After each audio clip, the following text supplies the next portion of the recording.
Well, before you take off over on the DFS side, like if anyone watching is deciding to play either of these games in the showdown format, who is the best captain play?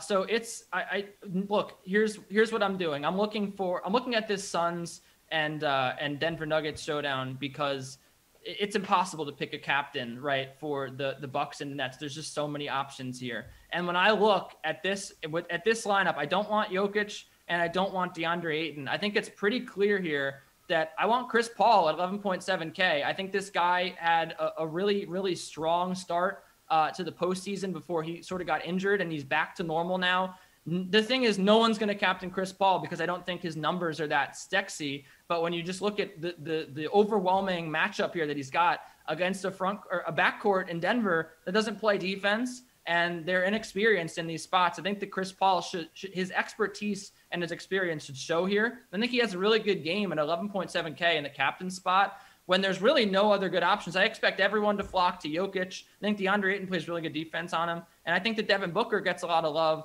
But Devin Booker has had a very up and down postseason. You're taking a big risk there. I think that he could have a so-so shooting night and then maybe you get your 40 DK fantasy points. Chris Paul is a really strong option. And he also allows you to get a lot of guys like Michael Porter Jr. and Devin Booker in your lineup and maybe is the right combination.